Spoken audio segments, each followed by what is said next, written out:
नमस्कार दोस्तों, NCERT classes में आपका स्वागत है।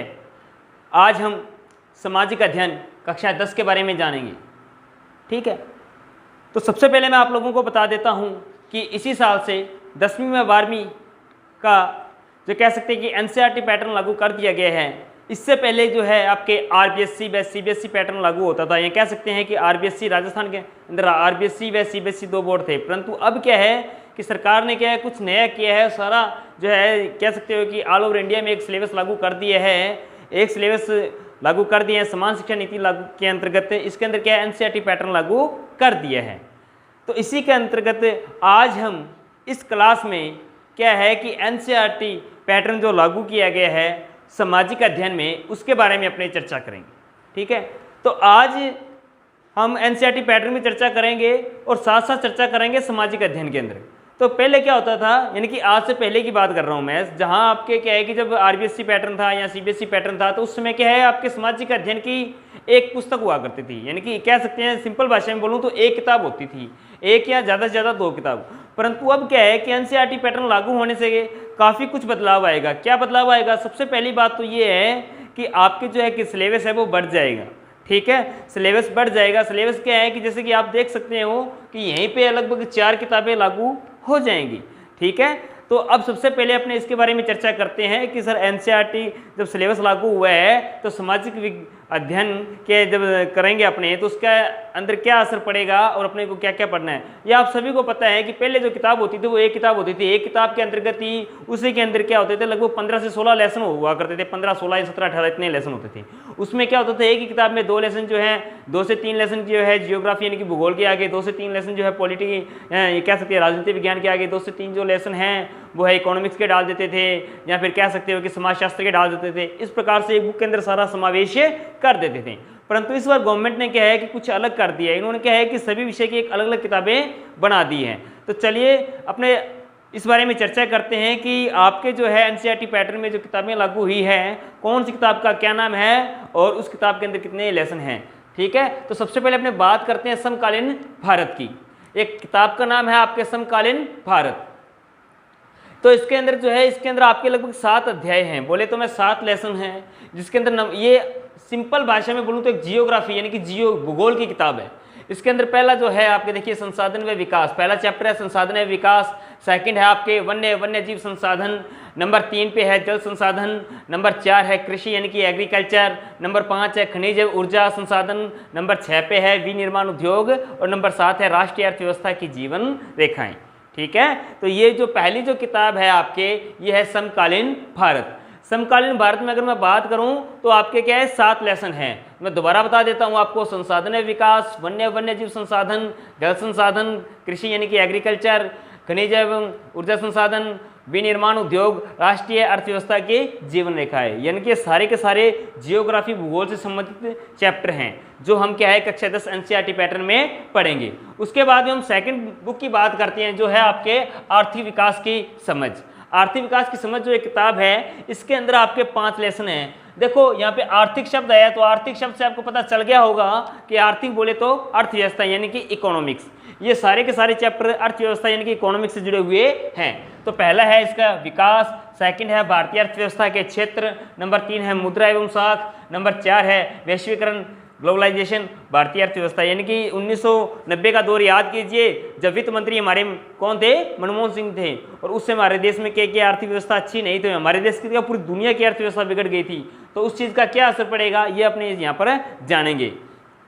और नंबर 5 है उपभोक्ता शिक्षा यानी कि उपभोक्ता अधिकार, आम भाषा में बोलूँ तो कंज्यूमर राइट। ठीक है, उपभोक्ता अधिकार, उपभोक्ता कोई भी चीज़ खरीदता है, किस चीज़ को खरीदता है तो उसको क्या राइट है, क्या अधिकार है। ठीक है, कल को चीज़ घटिया निकल जाती है वगैरह वगैरह, ये सारी चीज़ें अपने इसके अंतर्गत पढ़ेंगे। मैं दोबारा बता देता हूँ, विकास यानी कि डेवलपमेंट, भारतीय अर्थव्यवस्था के क्षेत्र कौन कौन से हैं, मुद्रा वैसाख, वैश्वीकरण और भारतीय अर्थव्यवस्था, और उसके बाद में 5 है उपभोक्ता अधिकार। देखिए अभी तक अपने 2 किताबों की चर्चा की है और 2 किताबों में लगभग ये क्या है कि 7 और 5 12 चैप्टर अपने आ गए हैं। ठीक है, मैं आपको बार बार बता रहा हूँ कि यहाँ पर प्रत्येक किताब को अलग कर दिया गया है और मैंने 2 किताबों के बारे में बता दिया है कि 2 किताबें कौन कौन सी हैं और उसके अंदर क्या है कि कौन कौन से लेसन हैं। नंबर 3 पे बात करते हैं अपने लोकतंत्र राजनीति की। ये देखने से पता चल रहा है लोकतांत्रिक राजनीति, तो सिंपल सी बात है गुरुजी कौन सी किताब होनी चाहिए?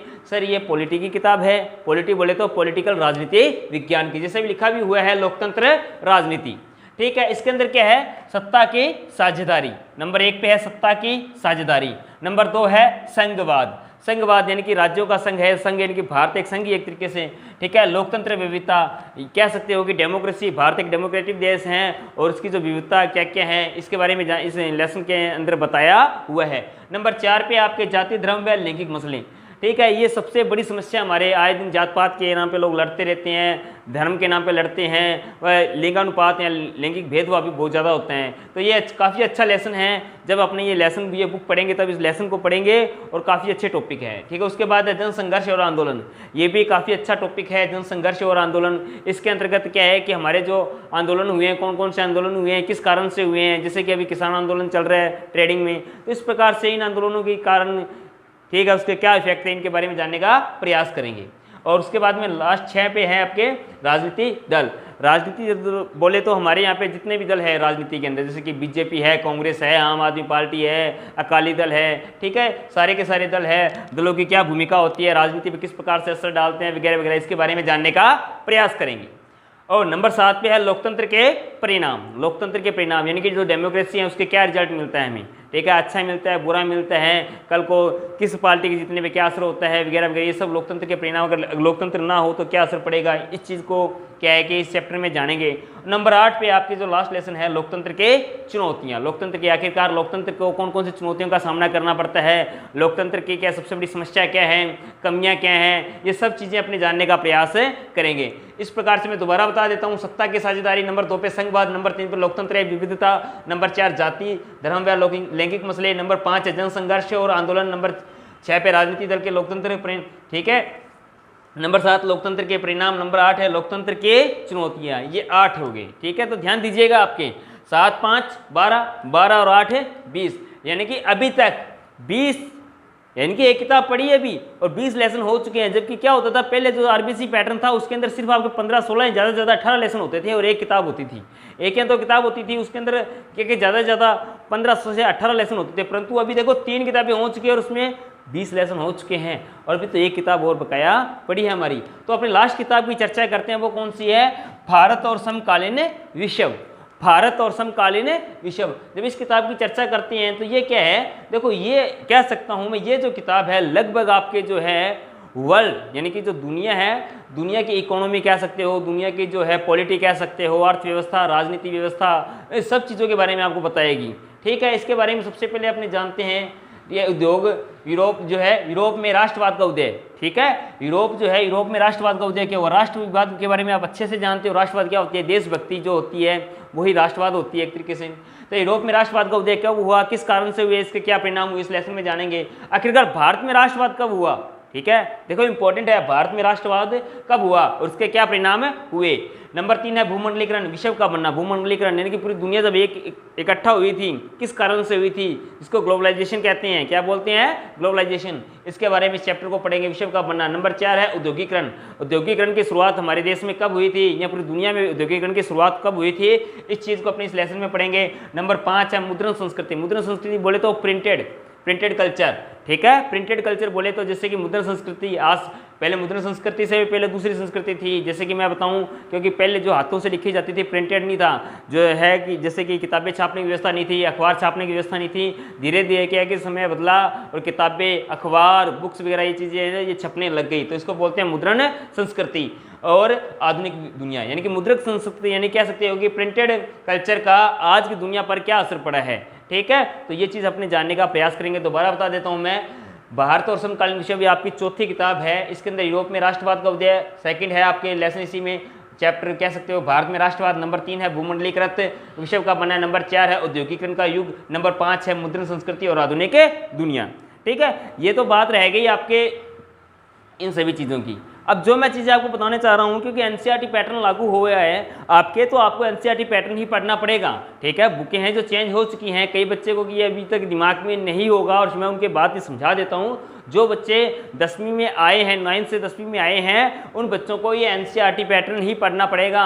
ठीक है, पुरानी कई किताबें लेके बैठ जाओ तो आपको लॉस हो जाएगा। पहली बात तो ये, ठीक है। सेकंड बात ये है कि एनसीईआरटी की बहुत सी किताबें मार्केट के अंदर यानी कि बहुत सी शॉप्स पे अभी तक किताबें नहीं आई हैं, तो ठीक है, इसलिए जो है कि आपको मैंने ये जितने की ये हैं यानी कि 4 किताबें हैं, इनके बारे में बताया कितने चैप्टर हैं, किस हिसाब से हैं। तो आप चाहें तो उनका स्क्रीनशॉट ले सकते हैं ताकि आपको भविष्य में किसी प्रकार की कोई समस्या ना हो। आप चाहें तो उनका स्क्रीनशॉट ले सकते हैं।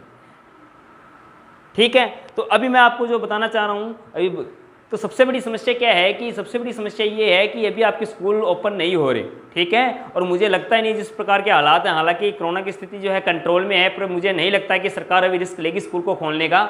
ठीक है, तो इसी कारण से क्या है कि हम 1 या 2 दिनों में क्या है कि समकालीन भारत यानी कि संसाधन विकास ये पहला चैप्टर शुरू करेंगे। ठीक है, तो यहाँ पे यानी कि एनसीईआरटी क्लासेज में हमारे चैनल पर आपको क्या है कि सामाजिक अध्ययन से जुड़ी हुई लगभग हर जानकारी मिलेगी। हर लेसन को यहाँ पे अच्छे से पढ़ाया जाएगा, आपको नोट्स उपलब्ध करवाए जाएंगे। ठीक है, आपको बेहतर तरीके से तैयारी करवाई जाएगी। तो इसी आशा के साथ अपने क्या है कि आप यदि कोई डाउट हो तो हमें क्या है कि कमेंट करें, और यदि आप चैनल पे नए हो तो चैनल को सब्सक्राइब करें। मिलते हैं नेक्स्ट क्लास में।